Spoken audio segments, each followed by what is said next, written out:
Okay, let's start with 57. A suspected case of PNH showed absence of which of the following markers on flow cytometry of red cells. Okay, ये PNH का case है। इसमें क्या होता है कि इन्होंने हमसे पूछा है कि फ्लो साइटोमेट्री पे कौन से मार्कर्स एब्सेंट होते हैं। ठीक है, फ्लो साइटोमेट्री गोल्ड स्टैंडर्ड है PNH के लिए। और PNH है क्या, ये स्टेम सेल डिफेक्ट है, rare acquired stem cell defect. इसमें क्या होता है, कॉम्प्लीमेंट मीडिएटेड लाइसिस होती है तीनों सेल लाइन की, रेड सेल्स है, WBCs एंड प्लेटलेट्स है। तो पेशेंट यूजली प्रेजेंट करेगा पैनसाइटोपिनिया के साथ। इसमें जो है म्यूटेशन होती है, पिगा जीन म्यूटेशन।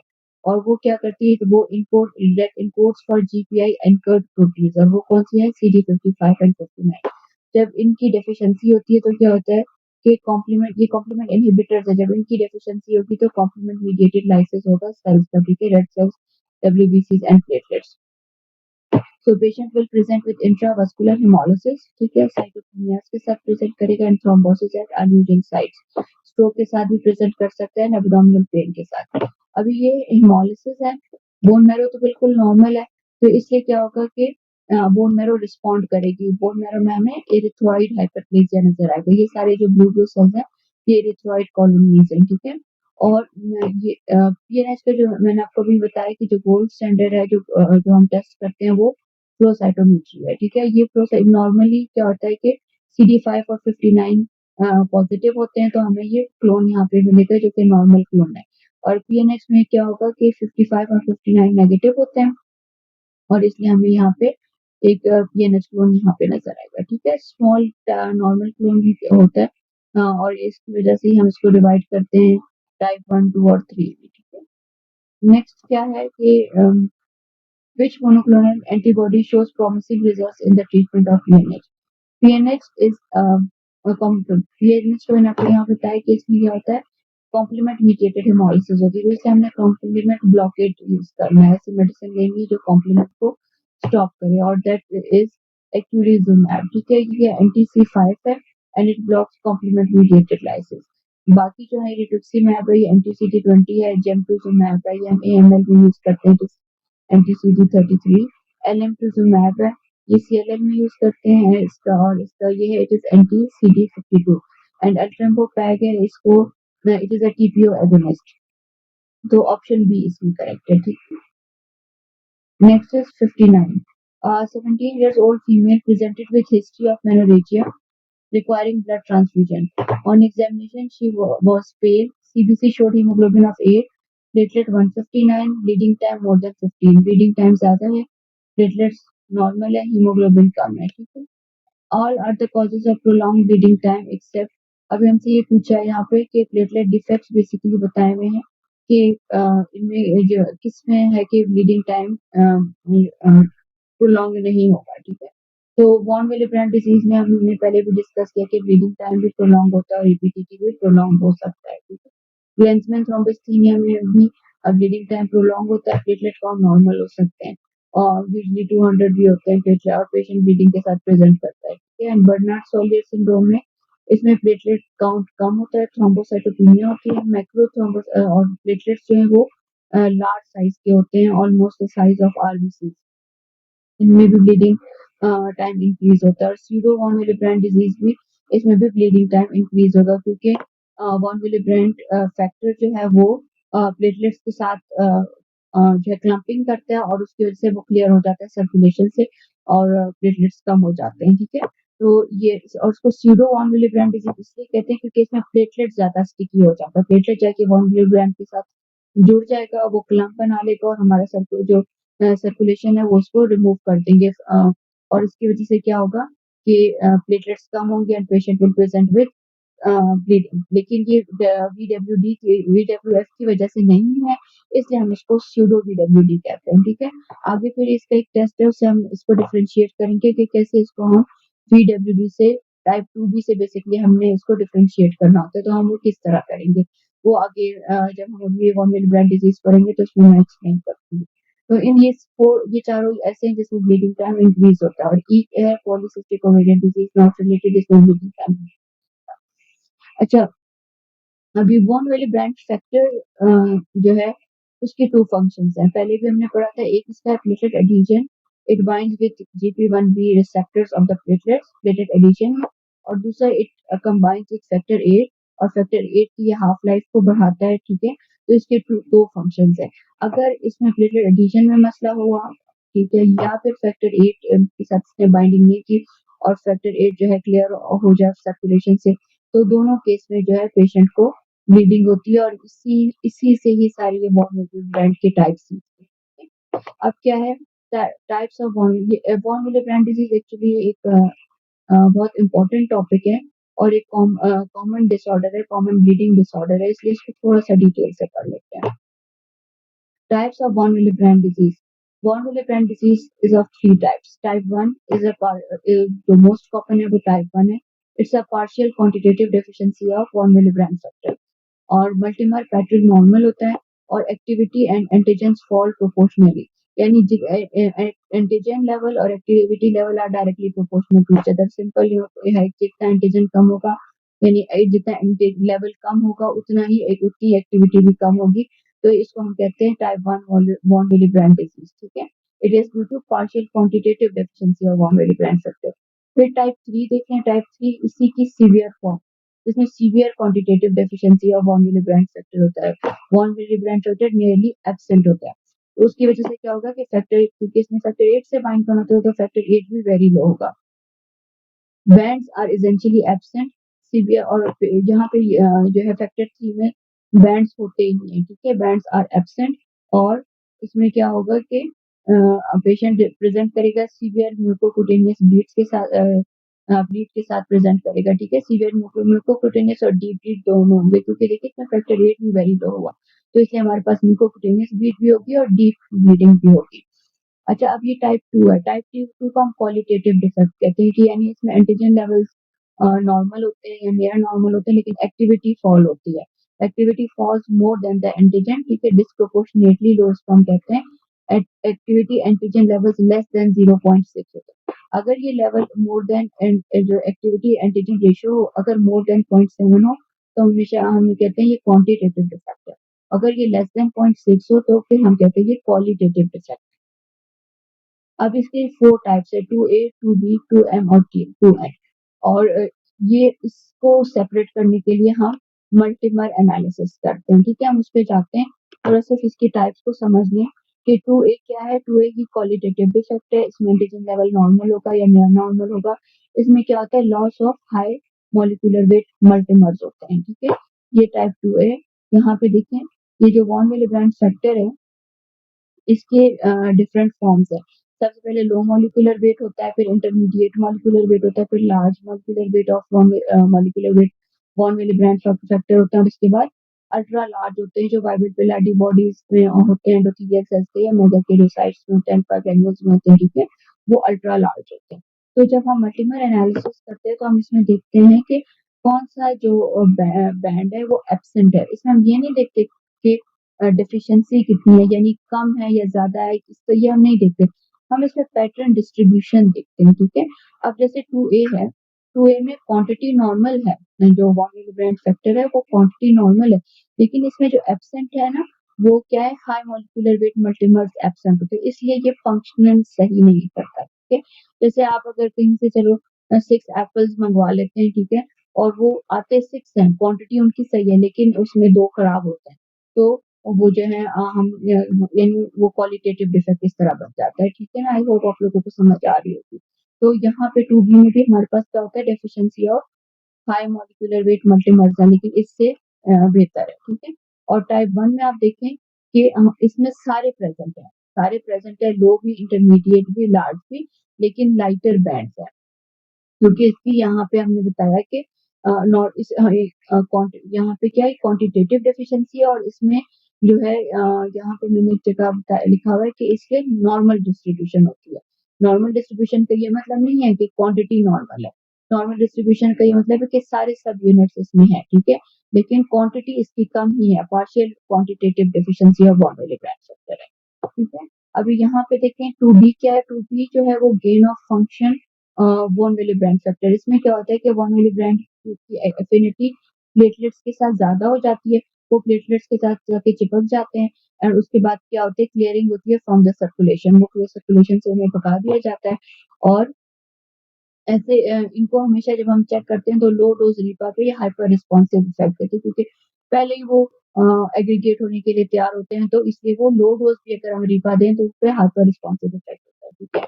इसकी केस में हम अवॉइड डीडी एबीपी हम नहीं देते रेस्मोप्रेसिन, क्योंकि वो और वॉर्म ब्रांच फैक्टर रिलीज करेगा सेल से, तो मजीद बाइंडिंग होगी, तो हम वो नहीं देते। इस केस में हम प्लेटलेट्स भी अवॉइड करते हैं पेशेंट को देना, because that will add fuel to the fire. वो मजीद क्लम्पिंग होंगी and they will be remove from the circulation, ठीक है।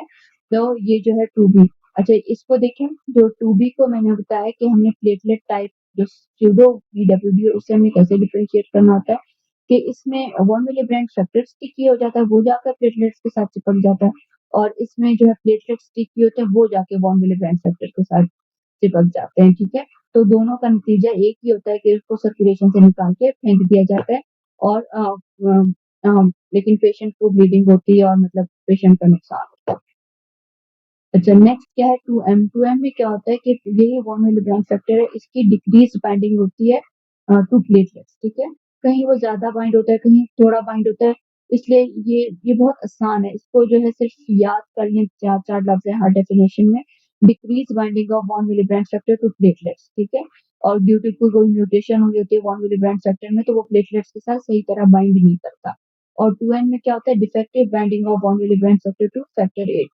1 milligram factor cannot bind factor 8 properly. Factor is तो इस वजह से factor 8 is not protected in plasma and it gets cleared quickly. इस वजह से इसकी डेफिशिएंसी हो जाती है। तो 2A क्या है, loss of high molecular weight multimers, यहाँ हमने देखा। तो बी में भी गेन ऑफ फंक्शन होता है, ठीक है, और इसमें भी हाई मॉलिक्यूलर वेट मल्टीमर्स की डेफिशिएंसी हो जाती है, ठीक है।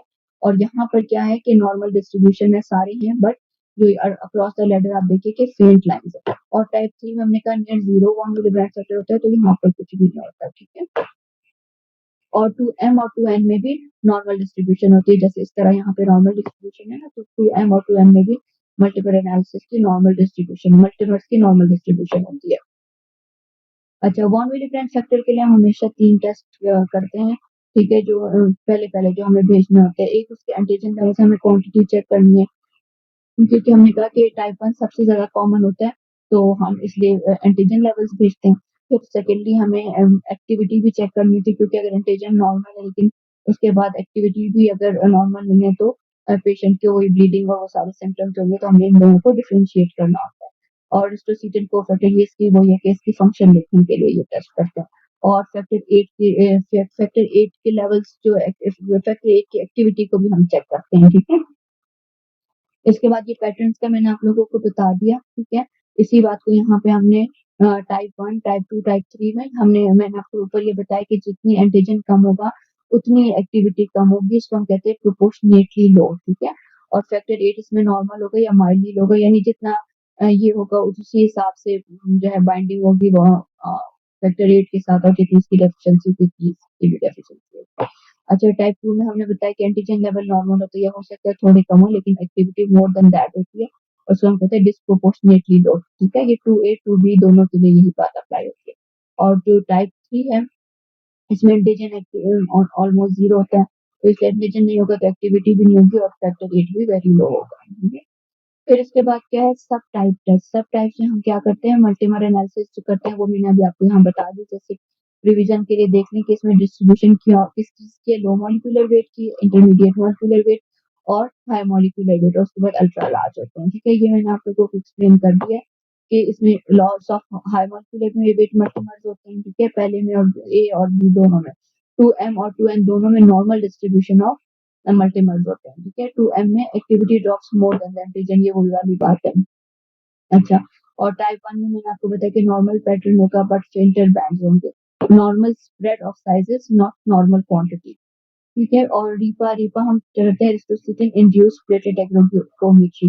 रिस्टोसिटिन एक एंटीबायोटिक है जो पहले यूज होता था, और उसको देखा गया कि वो इनको करीब कर देता है, मतलब एग्रीगेशन में वो प्लेटलेट्स का उसका रोल होता है, तो इसलिए हम इसको इस टेस्ट में यूज करते हैं। जब हम रिस्टोसिटिन देते हैं तो प्लेटलेट एग्रीगेशन होती है, जब हम मतलब ये प्लेटलेट जो इससे करीब आते हैं और एग्रीगेट हो जाते हैं।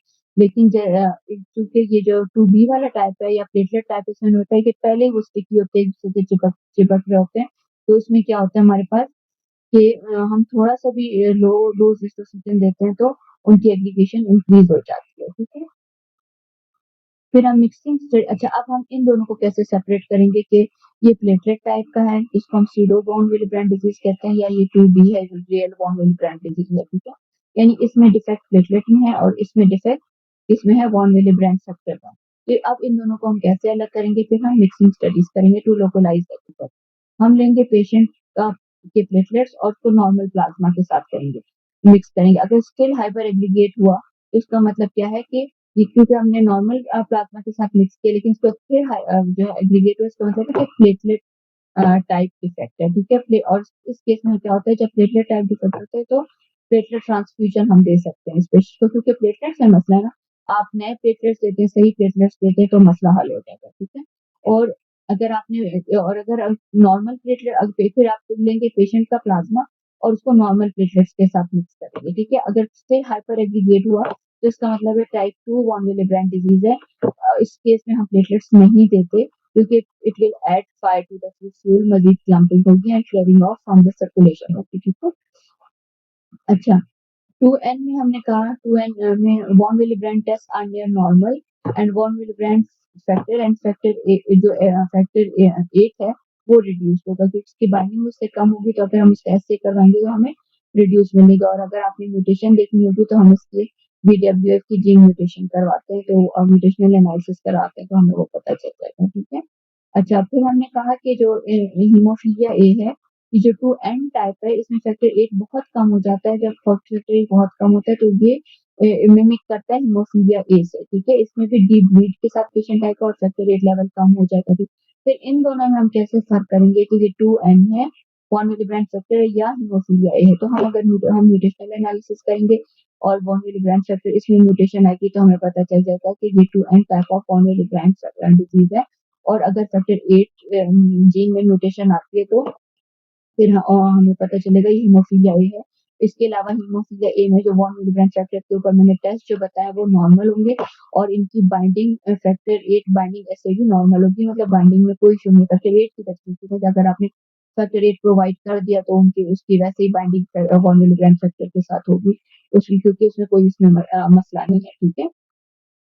तो यही वही चार्ट है इसको मैंने इसमें देखें कि फर्स्ट में हम बीबीए पेशेंट को दे सकते हैं क्योंकि एंडोथेलियम से वो मजीद रिलीज होगा और पेशेंट की कंडीशन बेहतर होगी, ठीक है? इसमें हम 2B में नहीं देते क्योंकि मिलीग्राम फैक्टर ऑलरेडी स्टिकी है तो हम जो है इसमें नहीं देते, हमें नहीं चाहिए मिलीग्राम फैक्टर इसमें, ठीक है? तो नेक्स्ट है 60 female child of 9 years age presented with pain and swelling of left elbow after injury during sports in school. Past and family history not contributory. Coagulation profile showed platelets of 490. ठीक है platelets ठीक है haemoglobin 12 को भी ठीक है WBC 13 है ठीक है bleeding time 6 minutes okay PT is 43 PT prolong है यहाँ पे ठीक है और APTT 36 एंड वो नॉर्मल है थ्रोम्बिन टाइम क्या है वो फाइनल कोगुलेशन का तो यहाँ पे जो फाइब्रिनोजन का है उसको हम देखते हैं DT के साथ ठीक है और what is your most appropriate diagnosis अब यहाँ पे हम मैंने आपको पहले बताया कि ये देखिए जब भी सिर्फ आइसोलेटेड पीटी प्रोलॉन्ग होता है तो फिर कौन सा फैक्टर होता है या आइसोलेटेड पीटी प्रोलॉन्ग हो तो फैक्टर 7 की डेफिशिएंसी होती है तो answer in this case will be D ठीक है D is the answer Next has 61. A male of 39 years age presented with excessive bleeding after road traffic accident. Past and family history is not contributory. ठीक है male patient है 39 years old का excessive bleeding के साथ इसने present किया after road traffic accident.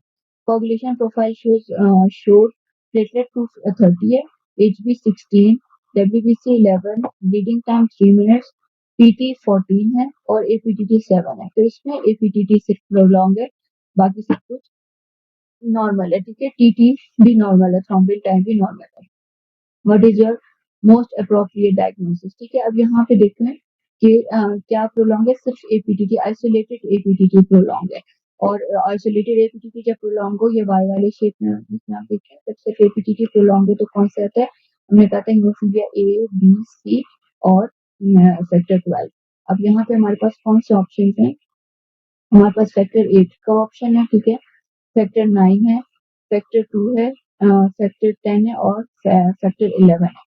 देखिए इसमें एपीटीटी प्रोलॉन्ग है और ये ट्रैफिक एक्सीडेंट के बाद कोई एक्सेसिव ब्लीडिंग हो गया, ठीक है। 39 एड्स और इसमें हमें बताया कि कोई फैमिली हिस्ट्री नहीं है ब्लीडिंग की, ठीक है, पेशेंट को खुद कोई हिस्ट्री नहीं। अगर कोई हीमोफीलिया का केस होता है ए या बी में, तो फिर पहले से कोई हिस्ट्री होती ब्लीड ब्लीड्स की, कोई वो पेशेंट हमें हिस्ट्री देता। और ट्रैफिक इसके बाद अगर एक्सेसिव ब्लीड है तो ये फैक्टर 11 हो सकता है, क्योंकि जो फैक्टर 11 है इसमें पेशेंट्स रेयरली ब्लीड करते हैं, लेकिन अगर कोई सर्जरी होती है जैसे टॉन्सिलेक्टमी हो या कोई एक्सीडेंट हो तो उस केस में जो है ब्लीडिंग पेशेंट को होती है और वो एक्सेसिव ब्लीडिंग होती है। इस वजह से हम जो है इसमें जो मोस्ट अप्रोप्रिएट है वो फैक्टर 11 है। नेक्स्ट क्या है, male of 29 years age presented with fever and drowsiness of 9 days duration, 9 days duration है, एक्यूट है, फीवर एक्यूट फेब्राइल इलनेस है। On examination he was febrile and semi conscious, leucocyte count 9.5 है, ठीक है, haemoglobin 11, okay, platelet count was 50, platelet count कम है, यानी कोई ऐसी फेब्राइल इलनेस है जिसने फिर प्लेटलेट काउंट को कम कर दिया। अच्छा, peripheral blood reveal schistocytes, so what is your diagnosis, ठीक है। यहाँ पे देखें वही पेंटार्ड बन रहा है, जो क्या है इसमें हम कहते हैं फैट, RAN, फैट क्या है, फीवर, ए हेमोलिसिस, ठीक है, हीमोग्लोबिन जो है वो थोड़ा सा कम है, और टी से थ्रोम्बोसाइटोपिनिया, थ्रोम्बोसाइटोपिनिया है, और आर जो है कोई रीनल इश्यू हो, अगर रीनल इसमें नहीं लिखा हुआ वो जरूरी नहीं है क्योंकि वो HUS में ज्यादा होता है, और एन जो है न्यूरोलॉजिकल सिम्टम्स होते हैं, ठीक है। और मेन इसमें क्या है कि पेरिफेरल ब्लड में शिस्टोसाइट्स है, तो ये एक पेंटार्ड बन रहा है और शिस्टोसाइट्स हैं, और इसके इसलिए हमारा ये ज्यादा जा रहा है TTP की तरफ। नेक्स्ट है in pregnancy which clotting factor is decrease, ठीक है, प्रेगनेंसी में कौन सा क्लॉटिंग फैक्टर कम होता है, प्रोटीन एस कम हो जाता है, और प्रोटीन एस जब कम हो जाता है इसीलिए प्रेगनेंसी इज अ हाइपरकोगुलेबल स्टेट, क्योंकि ये एंटीकोगुलेंट है। हमने कहा कि फैक्टर सी, प्रोटीन सी और प्रोटीन एस क्या करते हैं, दे सी एस स्टॉप कोगुलेशन, किस तरह कम करते हैं, बाय इनहिबिटिंग फैक्टर 5 एंड 8, ठीक है, इस तरह ये इनहिबिट करते हैं, तो प्रोटीन एस की डिफिशियंसी हो जाती है, इसलिए जो प्रेगनेंसी है वो एक हाइपर कोगुलेबल स्टेट है। Okay, a full term male infant was born by normal delivery, ठीक है, full term male infant, male, normal delivery, he received vitamin K after birth. On fifth day of birth, there was new bleeding at the umbilical stump. Fifth day पे, ठीक है, यानी देखें fifth day पे यानी delayed कोई bleeding हुई है at the umbilical stump. What is your diagnosis, अब इसमें इसने बताया कि कौन सी ऐसी चीज है कि जिसमें डिलेड ब्लीडिंग होती है, और मेल इन्फेंट है और डिलेड ब्लीडिंग होती है अम्बिलिकल स्टम्प। ये तो डिलेड ब्लीडिंग हमारे पास किसमें होती है, हमारे पास फैक्टर 13 में डिलेड ब्लीडिंग होती है, डिस्पाइट ऑफ द फैक्ट कि PTA PTT नॉर्मल होता है, लेकिन पेशेंट फिर भी ब्लीड करेगा और ज्यादा ब्लीड करेगा, और ये फैक्टर 13 का एक टिपिकल सिनेरियो है। Okay, what is the level of function VWD antigen ratio in type 1, ठीक है, ये वो ऊपर मैंने बात बताई है कि जो एक्टिविटी एंटीजन रेशियो होता है वो अगर मोर देन 0.6 हो, मोर देन 0.6 हो तो हम कहते हैं ये क्वांटिटेटिव डिफेक्ट है, और लेस देन 0.6 हो, कहीं 0.7 भी लिखा है, ठीक है, और लेस देन 0.6 हो तो वो क्वालिटेटिव डिफेक्ट होता है। तो यहाँ इसने हमसे टाइप 1 पूछा है, तो मोर देन 0.6 होना चाहिए, ठीक है। तो यहाँ पे जो है कोई उस तरह नहीं लिखा हुआ है, या मोर देन 0.6 या मोर देन 0.7 होना चाहिए, ठीक है, उससे हमें पता चलेगा कि it is a quantitative defect. अच्छा, यहाँ पे पूछा है 66, what is the level of VWD antigen in type 3, type 3 में जो है कितना एंटीजन लेवल होता है, ये हमने ऊपर डिस्कस किया कि इसमें VWD बहुत ही कम होता है, VWF बहुत कम होता है, नियर जीरो होता है, और उसकी वैल्यू कौन सा इसमें ऑप्शन होगा, सो इट इज ऑप्शन है less than 0.03 IU per ml. Okay. 67, a 38 weeks pregnant female presented with placenta previa. She started bleeding profusely per vagina, developed bruises and ecchymotic spots all over the body, ठीक है, pregnant female है, complication के साथ आई है, हर जगह से bleeding इसको हो रही है, TLC raised है, hemoglobin कम है, platelet कम है, काफी कम है, PT prolonged, APTT prolonged, what is the diagnosis, ठीक है, ये टिपिकल केस है DIC का। जब भी पेशेंट आएगी और इस तरह प्रेजेंटा प्रीविया या amniotic fluid embolism कुछ भी हुआ होगा और पेशेंट की हर तरफ से ब्लीड करेगी तो it is a case of DIC, ठीक है। प्रीक्लेम्पशिया और हेल्प सिंड्रोम में PTA PTT नॉर्मल होते हैं, ठीक है। और हाइपरफिब्रिनोलिसिस जो DIC है ना, DIC में सेकेंडरी हाइपरफिब्रिनोलिसिस होती है, ये प्राइमरी हाइपरफिब्रिनोलिसिस नहीं होती। सेकेंडरी का क्या मतलब है कि इसमें क्लॉट पहले बन गया, बॉडी में थ्रू आउट क्लॉट क्लॉट बन गए, और अभी बॉडी को फिक्र हुई है कि इस क्लॉट को तोड़ना भी है, वो लॉट ऑफ प्लाज्मा रिलीज करेगा और वो आकर क्लॉट को डिसइंटीग्रेट करेगा, इसको हम हाइपरफिब्रिनोलिसिस कहेंगे, ठीक है। तो DIC में जो फिब्रिनोलिसिस होगी इट इज सेकेंडरी टाइप। और हमें कैसे पता चलेगा, हम डी डायमर्स करवाएंगे, वो बहुत ही बेस्ड होंगे। अच्छा, a 28-year-old female with 32 weeks gestation, ठीक है। फीमेल है, 32 weeks gestation, presented with platelet count 70, ठीक है, 70 है। What is the likely diagnosis? जो मोस्ट लाइकली डायग्नोसिस क्या होगी कि अगर 32 वीक पर एक आई है और उसकी प्लेटलेट काउंट 70 है, तो इस कौन क्या इसकी डायग्नोसिस है? गेस्टेशनल है, थ्रोम्बोसाइटोपेनिया, हेल्प सिंड्रोम है, ATP है, लिवर डिजीज है या TTP है। तो जो मोस्ट लाइकली कॉज है वो गेस्टेशनल थ्रोम्बोसाइटोपेनिया, क्योंकि गेस्टेशनल थ्रोम्बोसाइटोपेनिया में प्लेटलेट काउंट बहुत कम नहीं होते, 70 80 90 इतने ही रहते हैं, और पोस्टमार्टम वो ठीक हो जाते हैं। लेकिन ITP में प्लेटलेट काउंट ज्यादा कम होते हैं, 20 30 इस तरह का होता है। और जो इस लास्ट टाइमेस्टर में जो कॉमन होता है ये यूजली गेस्टेशनल थ्रोम्बोसाइटोपेनिया होता है, बिनाइन कंडीशन है और बाद में, ठीक है। The final common pathway of coagulation involves, अच्छा, जो फाइनल पाथवे है कोगुलेशन का, उसमें क्या होता है कि यहाँ पे हमने जो पढ़ा था PT एक्सट्रिंसिक पाथवे है, फिर इंट्रिंसिक पाथवे, फिर कॉमन पाथवे। कॉमन पाथवे कैसे बनता है? जब फैक्टर 10 बन गया, फैक्टर 10 जब एक्टिवेट हो गया, ठीक है, एक्टिवेटेड फैक्टर 10 किसके साथ कंबाइन होता है? With activated factor 5 and calcium and phospholipids. ये चारों मिलकर क्या करते हैं? प्रोथ्रोम्बिनेज कॉम्प्लेक्स बनाते हैं। ये क्या करते हैं? प्रोथ्रोम्बिन को थ्रोम्बिन में कन्वर्ट करते हैं। तो क्या चीजें इसमें कॉम्प्लेक्स में आ गई? Activated factor 10, activated factor 5, calcium and phospholipids, और ठीक है। तो ये फाइनल कॉमन पाथवे जो है वो ये है, फॉर्मेशन ऑफ प्रोथ्रोम्बिनेज कॉम्प्लेक्स में बनता है। So option B is correct. Which one of the following does not contribute to clot formation? Clot formation में हम ये कैल्शियम है, ये आपको कोगुलेशन पाथवे देखा होगा, जगह कैल्शियम यूज होता है, फॉस्फोलिपिड्स यूज होते हैं, थ्रोम्बिन यूज होता है, टिश्यू फैक्टर से एक्सटेंसिव पाथवे स्टार्ट होता है, तो और हेपरिन जो है वो है एंटीकोगुलेंट। तो फिर सिर्फ ये ऑप्शन ई हमारे पास है कि ये do not contribute to the clot formation. अच्छा, which one of the following is not a cause of acquired thrombocytopenia? Okay. Acquired यानी एक्वायर्ड थ्रोम्बोसाइटोपेनिया की क्या कॉजेज है? ये बर्नर सॉलियर हमें पता है इनहेरिटेड डिफेक्ट है, ठीक है। बाकी सारे जो है वो एक्वायर्ड है। विटामिन B12 है, folate deficiency, internal bleeding, splenic sequestration, platelets की हो जाएंगी और उसकी वजह से प्लेटलेट सर्कुलेशन में कम हो जाएगा, antibodies of destruction of platelets भी हो सकते हैं, तो हमारे पास बर्नर सॉलियर है, ठीक है। ये वाला करते हैं, which of the following is not property shared by intrinsic tenase and prothrombinase complex, यानी कौन सी ऐसी प्रॉपर्टी है जो ये दोनों आपस में शेयर नहीं करते? इंट्रिंसिक टेनियस में मैंने आपको बताया वो वाई शेप वाला याद रखें, जिसमें इंट्रिंसिक पार्ट में है, तो वो इंट्रिंसिक टेनियस है जिसमें फैक्टर 9 एक्टिवेटेड फैक्टर 9 कंबाइन हो गया एक्टिवेटेड फैक्टर 8 से, और वो क्या करेंगे? फैक्टर 10 को एक्टिवेटेड फैक्टर 10 में कन्वर्ट करेंगे, ये इंट्रिंसिक टेनियस हो गया। और प्रोथ्रोम्बिनेज कॉम्प्लेक्स क्या है? जिसमें activated factor 10 activated factor 5 in the presence of calcium and phospholipids convert करेगा प्रोथ्रोम्बिन को थ्रोम्बिन में। तो इनमें सारी चीजें जो कॉमन है, ये दोनों ही, इनमें both are attracted to and embed into the negatively charge phospholipid surface, ठीक है। दोनों को फॉस्फोलिपिड्स चाहिए, दोनों कैल्शियम डिपेंडेंट है, दोनों विटामिन के डिपेंडेंट सीरिंग प्रोटीन एक्टिविटी है इनकी, ठीक है। और दोनों में क्या है? Must possess a non proteolytic cofactor protein to function. ये जो फैक्टर 8 ए है इन द टेनेज, ठीक है, वो उसमें इंट्रिंसिक टेनेज में होता है, फैक्टर 5 हमारे पास प्रोथ्रोम्बिनेज कॉम्प्लेक्स में होता है, ठीक है। और तो ये चारों जो है वो ये शेयर करते हैं। Both require the presence of factor 13। Factor 13 तो बेचारा आखिरी में कोगुलेशन पाथवे के आखिर में आता है, जो क्लॉट को आके स्टेबलाइज करेगा। तो ये वाला ऑप्शन है जो दोनों निकाल्स में both require the presence of factor 13A to function that is.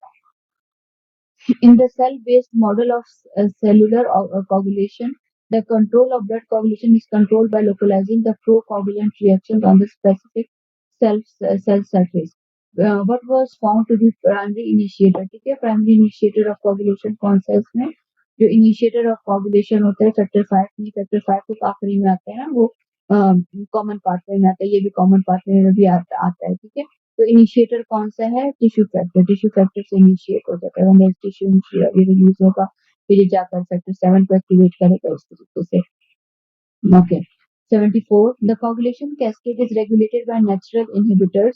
These prevent the cascade from either forming at the wrong location or forming too much clotting in an area. Which of the following inhibits the intrinsic kinase, ठीक है, intrinsic kinase and prothrombinase pathway by interfering with their root protein?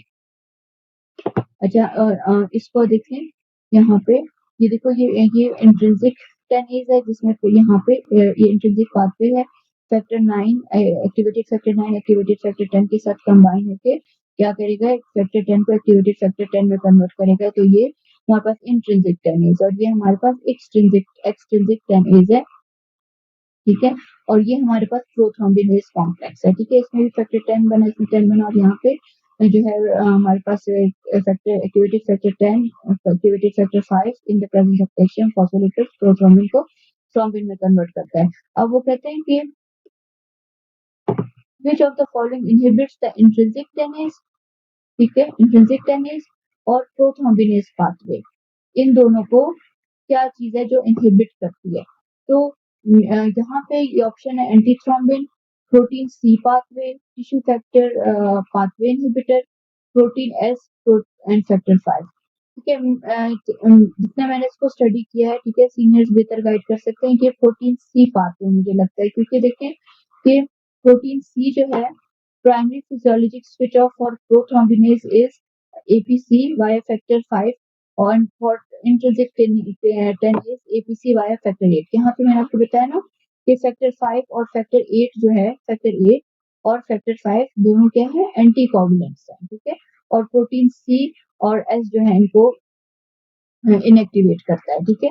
तो ये यहाँ पे आप देखिए कि ये प्रोटीन सी पाथवे है, इधर ये इनहिबिट करेगा बाय इनहिबिटिंग फैक्टर 8 और यहाँ पर ये इनहिबिट करेगा by inhibiting factor 5।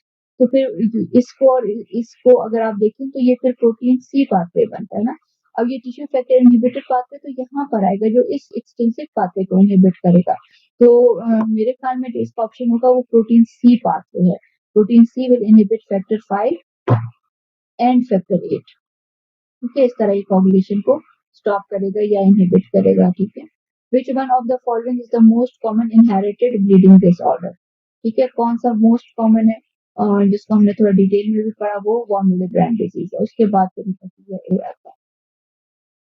The process by which platelets and plasma proteins react to convert fibrinogen into fibrin, ठीक है, fibrinogen into fibrin coagulation pathway, ठीक है। कोगुलेशन का मेन जो फंक्शन है वो ये है कि थ्रोम्बिन जनरेशन है, चाहे इधर से हो, दोनों ही पैरेलली काम करते हैं और दोनों का एक ही मकसद है कि थ्रोम्बिन बर्स्ट करना है, थ्रोम्बिन जनरेशन करनी है अच्छी खासी, क्योंकि वही क्लॉट बनेगा, और थ्रोम्बिन फिर क्या करता है, फाइब्रिनोजन को फाइब्रिन कन्वर्ट करता है फाइब्रिन क्लॉट में, फिर वो क्लॉट जो फैक्टर 13 उसको स्टेबलाइज कर देगा, ठीक है।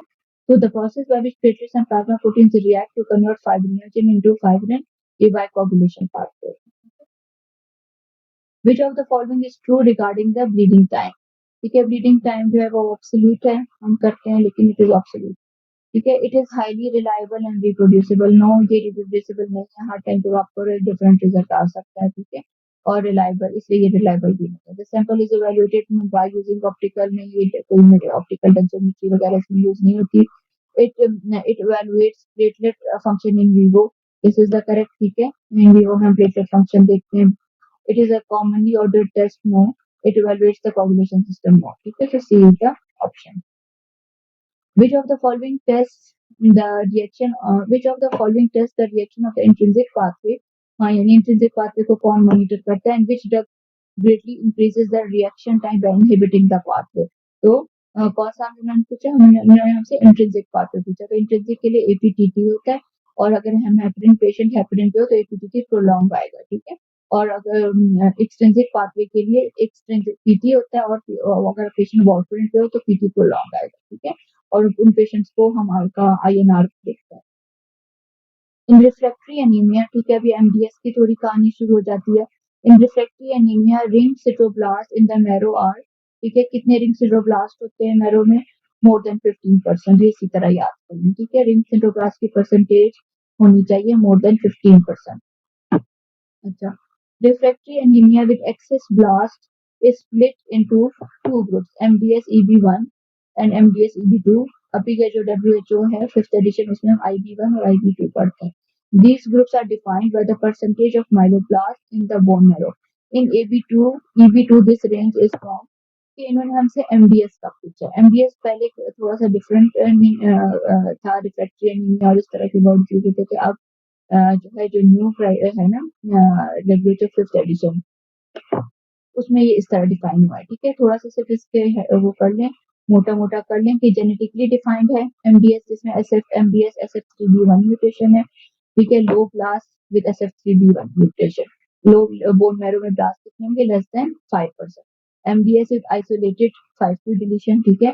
और MDS bye TP53 बायलिलिक TP53 mutation है, ठीक है, इसमें ब्लास्ट लेस देन 20%।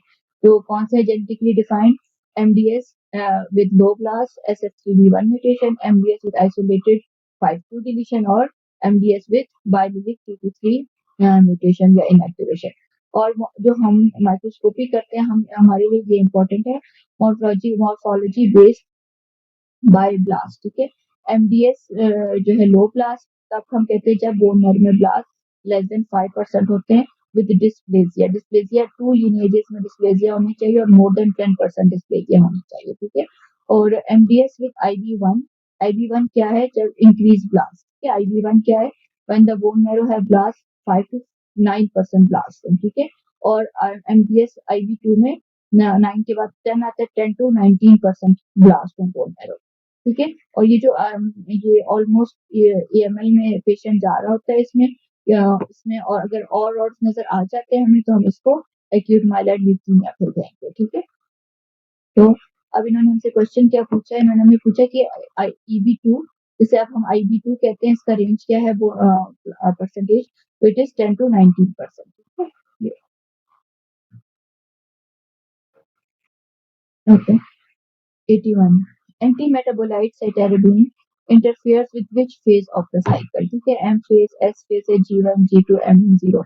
तो जो ये साइटाराबिन है, ये इंटरफेयर करता है S phase के साथ, और S phase में क्या होता है? DNA सिंथेसिस होती है, ये जाकर DNA सिंथेसिस को इनहिबिट करता है।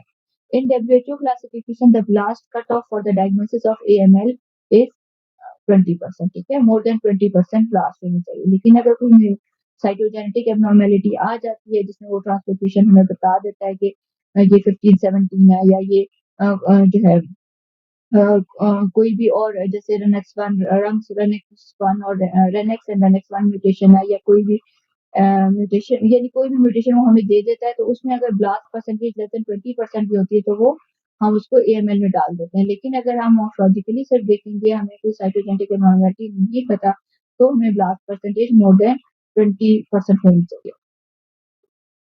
अच्छा, false statement regarding AML with 15-17 cytogenetic rearrangement, ठीक है। इसके juxtaposes PML with ये ठीक है।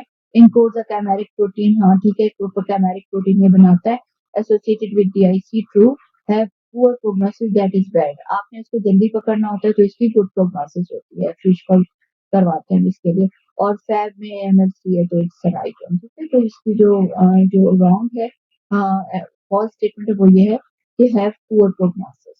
अच्छा, indeterminate mining the complete remission. अच्छा, कंप्लीट रिमिशन इन AML ऑल इंक्लूडेड एक्सेप्ट, अभी हमने जब AML हो, उसके बाद हम पेशेंट को जो कीमोथेरेपी देते हैं, उसके बाद हम रिमिशन चेक करने के लिए दोबारा बोन मैरो करते हैं, तो हम तब कहते हैं कि अब पेशेंट कंप्लीट रिमिशन में है। अंडर माइक्रोस्कोप हम ये देख रहे हैं, ठीक है। हम उसको बताएंगे कि पेशेंट आपका जो है वो कब कंप्लीट रिमिशन में है। और इसमें एक दफा आप ये देख लें कि जब बोन मैरो में ब्लास्ट लेस देन 5% होते हैं, ठीक है, कोई no medullary extra medullary disease, ANC जो रेशियो है, ठीक है, absolute neutrophil count more than 1 हो, ठीक है, प्लेटलेट्स मोर देन 100 हो, और पेशेंट जो है वो ट्रांसफ्यूजन डिपेंडेंट ना हो, ठीक है, इसको हम कहते हैं CR यानी कंप्लीट रिमिशन, ठीक है। इन AML patient is in complete remission.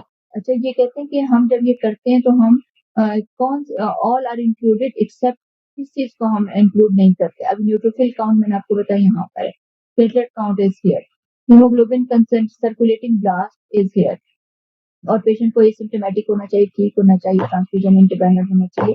तो हीमोग्लोबिन कंसंट्रेशन को हम जो है इस क्राइटेरिया में नहीं रखते, ठीक है। इन एमडीएस हाँ, और इसमें होता है कि यूजली कंफाउंडिंग फैक्टर से पेशेंट को ट्रांसफ्यूजन हुई होती है और हीमोग्लोबिन डेवलप होने वापस जो बढ़ने में भी टाइम लेता है, तो इसको हीमोग्लोबिन कंसंट्रेशन को एएमएल और एएलएम में इंक्लूड नहीं करते, ठीक है। उसमें सीआर में कंप्लीट रिमिशन वाले क्राइटेरिया में, लेकिन एमडीएस में एचबी को इंक्लूड करते हैं। FGP haemoglobin is a part of CR criteria, ठीक है। और इसमें हीमोग्लोबिन कितना होना चाहिए, मोर देन 11 ग्राम पर डेसीलीटर होना चाहिए। Okay, 85, a 1-year-old boy presented with progressive pallor, hepatosplenomegaly, and generalized lymph adenopathy. The cytochemistry of bone marrow aspiration revealed block PAS positive cells, most probably diagnosis is. अच्छा, हमारे पास उन्होंने पूछा है कि मतलब ब्लॉक पॉजिटिविटी आई है पैस के साथ, ठीक है। और ये क्या है, पैस क्या है, पीएस क्या है, ये जो ये स्टेट करता है ग्लाइकोजन को, ठीक है। ऑप्शन क्या है, neuroblastoma, acute myeloblastic leukaemia, acute lymphoblastic leukaemia, juvenile CML and storage disorder. अब यहाँ पे इन्होंने कहा है, ऑप्शन लिखा हुआ है सी, एक्यूट लिम्फोब्लास्टिक ल्यूकीमिया, और इन्होंने लिखा कि some says E, storage disorder as blast are not mentioned, so read this negative carefully. Actually देखिए, ये जो स्टोरेज डिसऑर्डर है ना, इसमें पैस पॉजिटिव होते हैं, जैसे आप नीमन पिक ले ले, गॉसर ले लें, इट पॉजिटिव होते हैं, लेकिन देखिए उन्होंने पैटर्न बताया ब्लॉक लाइक पॉजिटिविटी, तो स्टोरेज डिसऑर्डर में ब्लॉक लाइक पॉजिटिविटी नहीं होती। आप यहाँ पे देखें, ये ब्लॉक लाइक पॉजिटिविटी ऐसे ब्लॉक्स की तरह नजर आ रहे हैं ना, तो it is a case of ALL.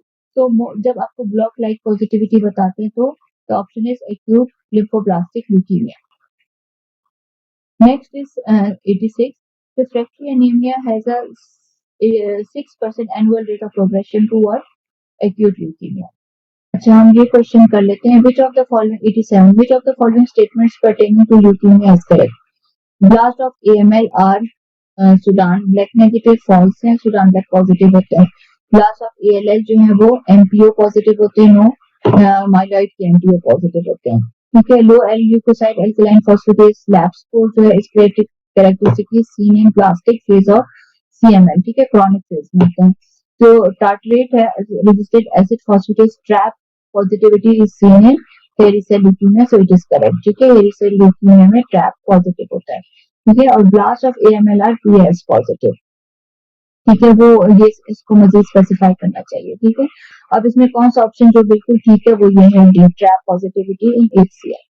अच्छा, इसको थोड़ा सा हम याद कर लेते हैं। जो AML में क्या होता है कि कौन से साइटोकेमिकल स्टेन्स पॉजिटिव आते हैं, MPO, SBB और CAE स्पेसिफिक एस्टेज पॉजिटिव आते हैं, M1, M2, M3 और M4, ठीक है। इसके बाद जो मोनोसिटिक लीनिएज है उसमें कौन सा साइटोकेमिकल स्टेन यूज होता है, नॉन स्पेसिफिक एस्टिवेज पॉजिटिव आता है, ठीक है, M4, M5।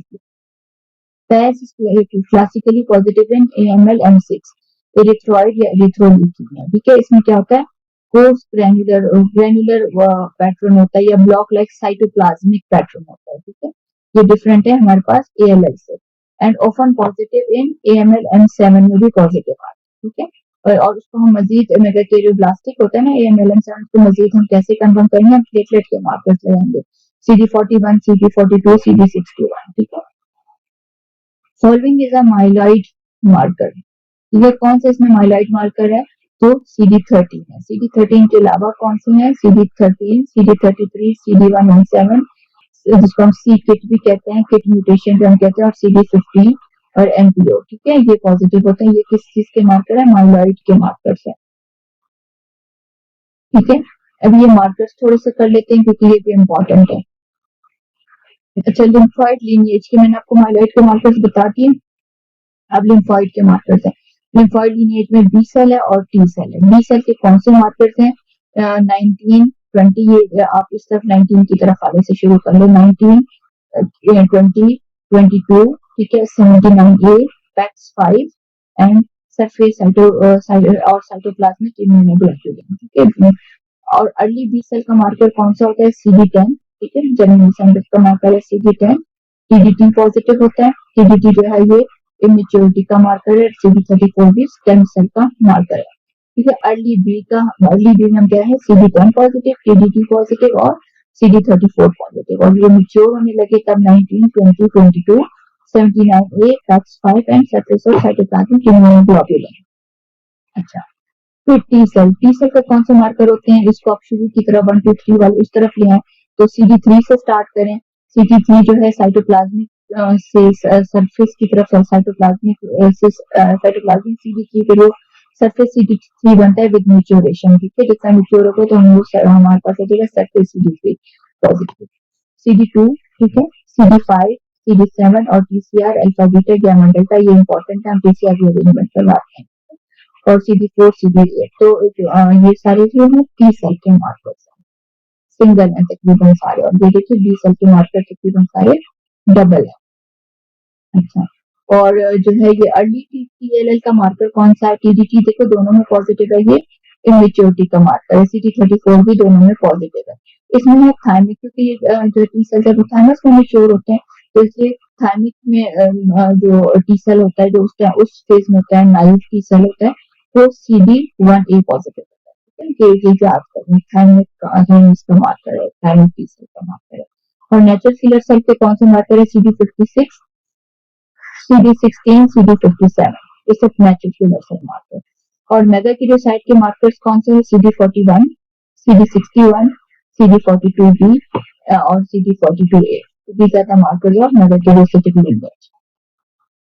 अच्छा, the 89, the characteristic feature of hyperfibrinolysis which differentiates it from DIC includes all of the following except, ठीक है।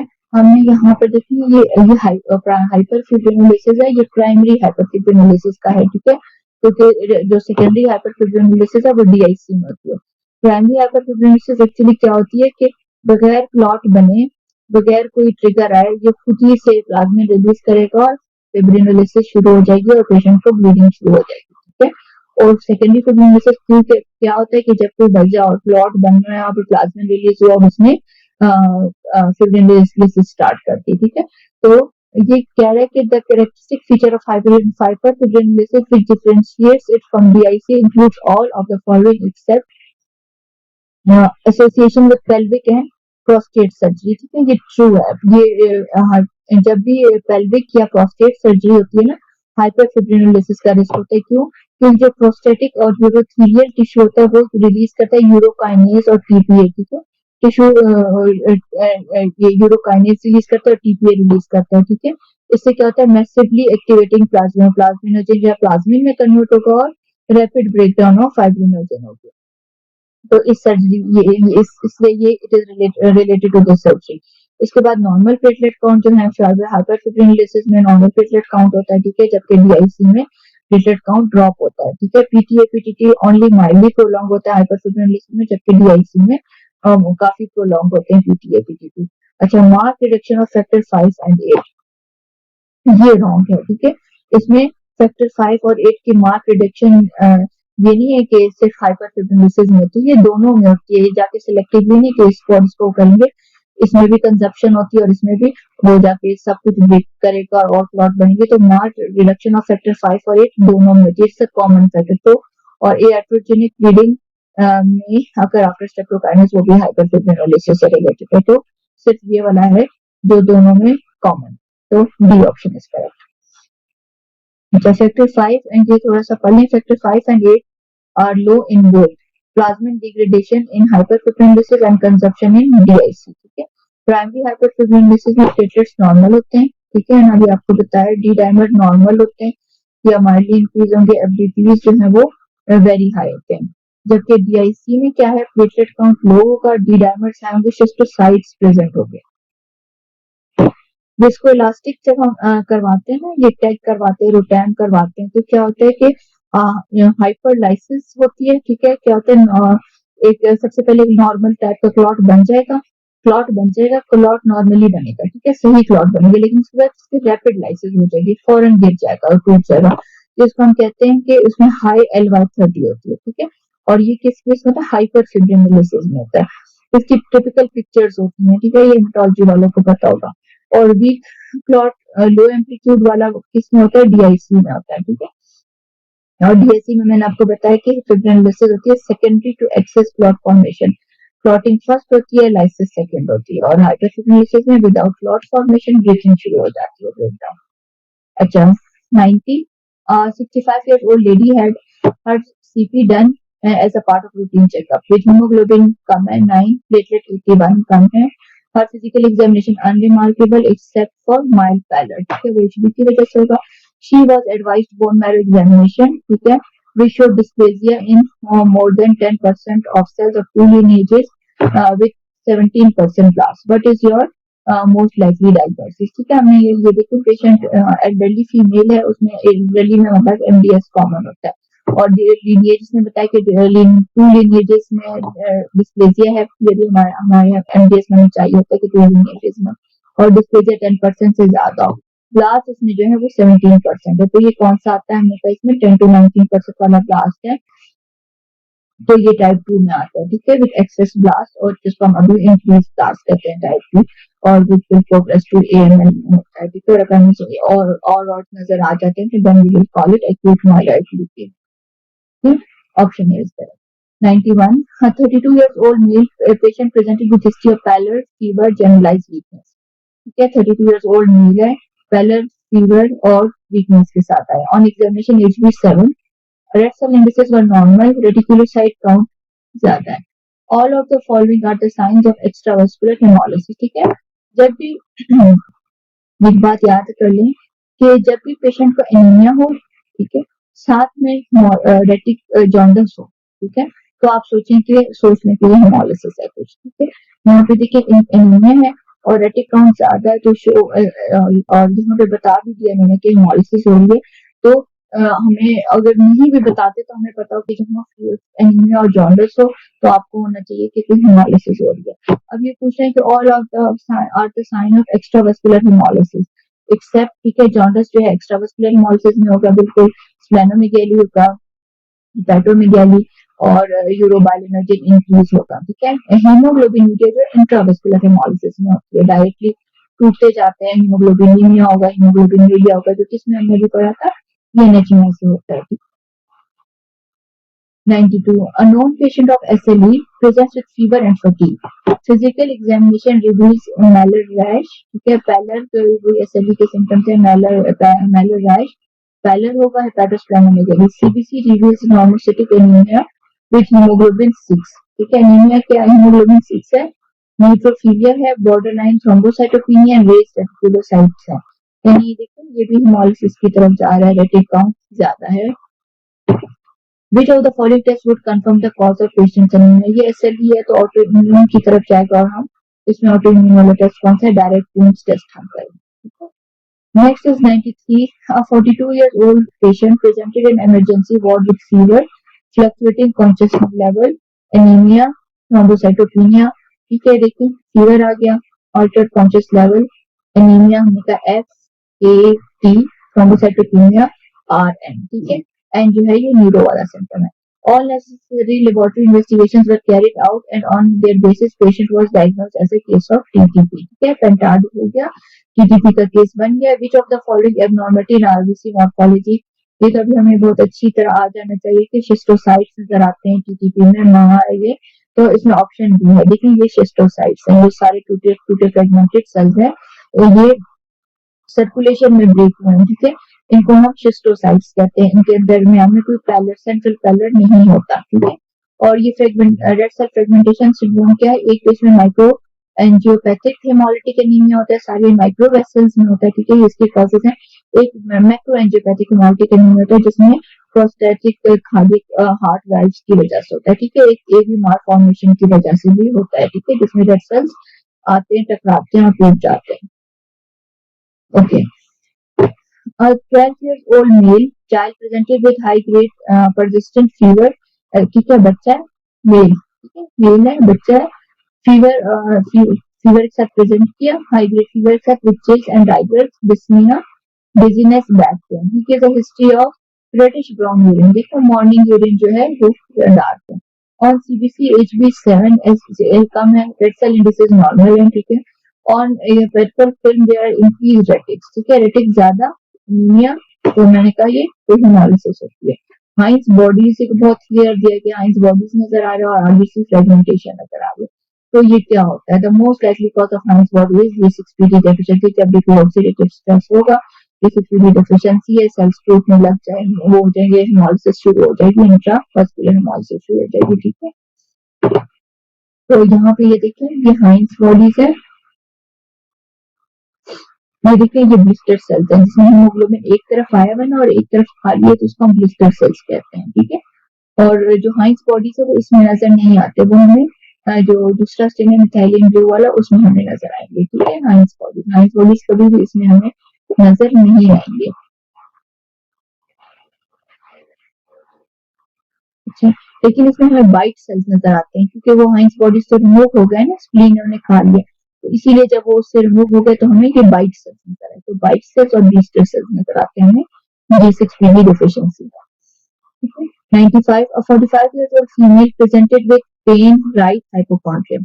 On examination, she was pale, mildly jaundiced, and has hepatosplenomegaly. Ultrasound abdomen reveals multiple small pigment gallstones. Anemia in this patient is due to hemolytic anemia. ठीक है, right hypochondrium में pen है और patient को jaundice हुआ हुआ है, हेपेटोस्प्लेनोमेगाली और मल्टीपल स्टोन्स भी मिल रहे हैं, तो एनीमिया ये यूजली हेमोलिटिक एनीमिया होता है, एक्स्ट्रा वास्कुलर हेमोलिटिक एनीमिया और जैसे हेरिडिटी स्फीरोसाइटोसिस वगैरह में होते हैं, ठीक है। तो the causes haemolytic anaemia. 96 5-year-old child presented with history of anemia since birth. Yes, since birth. Or on examination, there was jaundice, painful digits, painful digits, typical.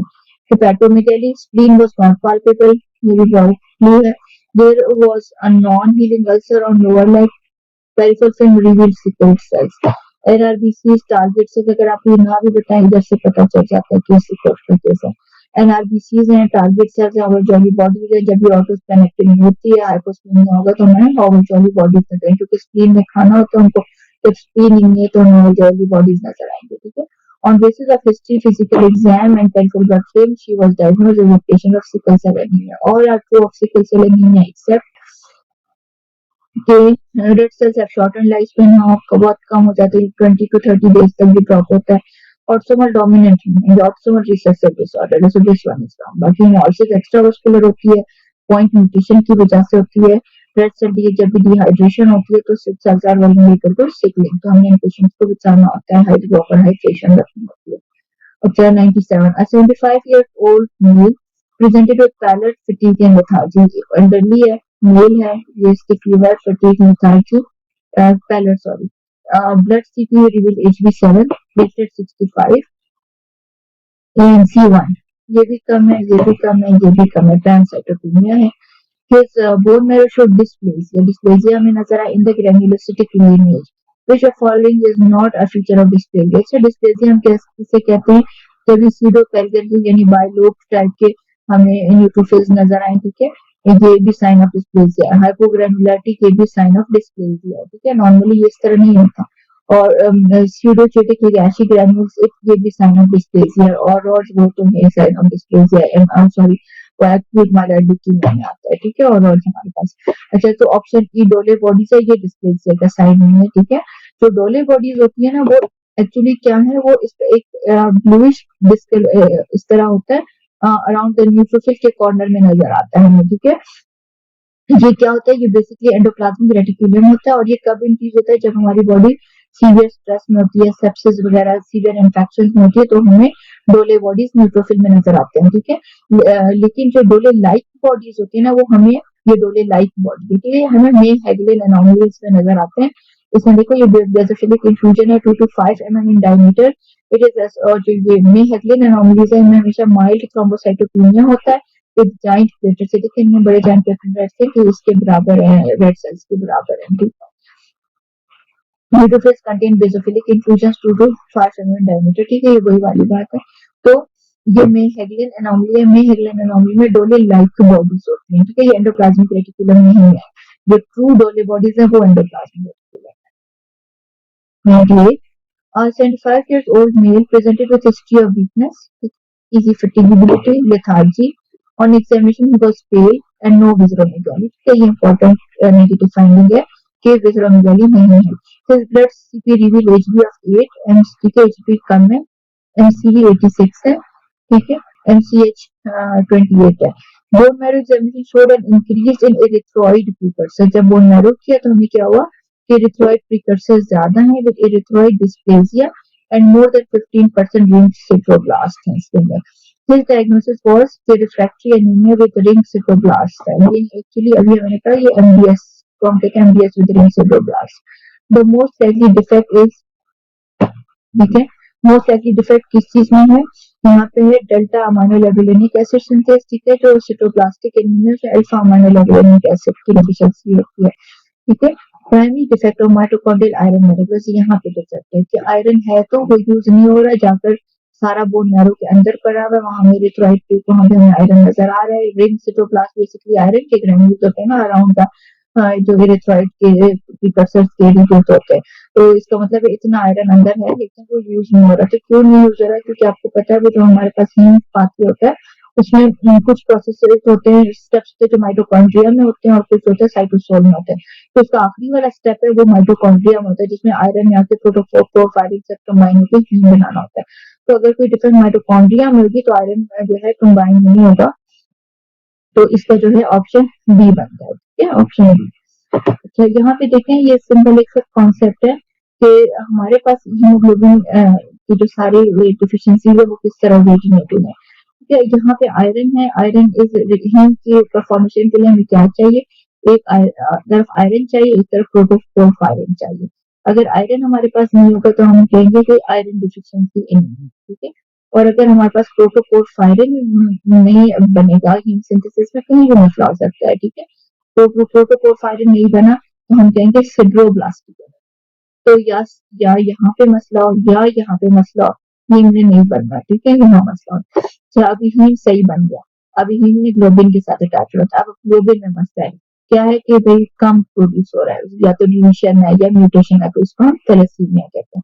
और दूसरा क्या कि नंबर ठीक है लेकिन क्वालिटेटिव डिफेक्ट है, ठीक है, जैसे सिकल वगैरह, तो तभी हीमोग्लोबिन में मसला होगा, तो ठीक है. और ये दोनों मिला के फिर हीमोग्लोबिन बनाते हैं. तो ये सारे जो न्याज और चीजें लिखी ना वो बेसिकली इस टेबल को ध्यान में रख लो, ये वाला सेकंड वन ये बनाना है, तो इस तरीके से ये बनना है. अच्छा 99 70 years old female presented with pallor, fatigue and lethargy. Her CP is 8 है, कम है. ANC ANC कितना है, ANC 0.9 है, प्लेटलेट 60 है, तीनों कम है, ये भी कम है, ये भी कम है, ये पैन है, ठीक है, पैन है, एल्डरली है, पेशेंट है, बोन मैरो हाइपोसेलुलर है, ठीक है, ये इंपॉर्टेंट पॉइंट है. She was diagnosed as hypoplastic MDS, which वैसे एमडीएस में हाइपरसेलुलर मैरो होती है, लेकिन जो हाइपोप्लास्टिक एमडीएस में उसमें हाइपोसेलुलर मैरो होती है. Which of the following should be considered in the differential diagnosis? तो देखिए ना इधर से पता चल गया कि हाइपोसेलुलर मैरो है, ठीक है. हाइपोसेलुलर मैरो और किस में होती है, एमपीएन में तो हाइपरसेलुलर होती है, ठीक है. जो है मेगालोब्लास्टिक में भी मैरो हाइपरसेलुलर होती है, ठीक है. ये सभी में ए प्लास्टिक ये हाइपोप्लास्टिक एमडीएस और ए प्लास्टिक एमडीएस दोनों में हाइपोसेलुलर मैरो होती है. फिर हमने चीज साइटोजेनेटिक्स करवाते हैं चीजें, तो हमें इसको ऐसे डिफरेंशिएट करना होता है. अच्छा लास्ट जो है not the least, a 77 years old lady presented with pallor and lethargy, ठीक है, 77 years old है. on exam on blood CP HP 8 है, ANC 1.3 है. her bone marrow showed dysplasia and erythroid and granulocytic lineage, दो lineages में dysplasia आ गया. which of the following is not a feature of dysplasia, ठीक है. हमने यहाँ पे डिस्कस किया जो मल्टीन्यूक्लियरिटी है, कैरियोडक्सिस है, ये डिस्प्लेसिया के फीचर्स हैं, ठीक है. तो इंटरन्यूक्लियर ब्रिजिंग है, ये भी डिस्प्लेसिया में होता है. साइटोप्लाज्मिक रेगुलेशन भी डिस्प्लेसिया में होता है. ये जो बेसोफिलिक स्टिपलिंग है ये डिस्प्लेसिया का फीचर नहीं है, ठीक है. ये बेसोफिलिक स्टिपलिंग है, डीनेचर्ड आरएनए, और ये नॉर्मली आरबीसी के इंफ्यूजन में होता है जो मेगालोब्लास्टिक एनीमिया होता है, ठीक है. और ये हमें नॉर्मली स्टेन नजर आते हैं, तो इसका ऑप्शन ई है.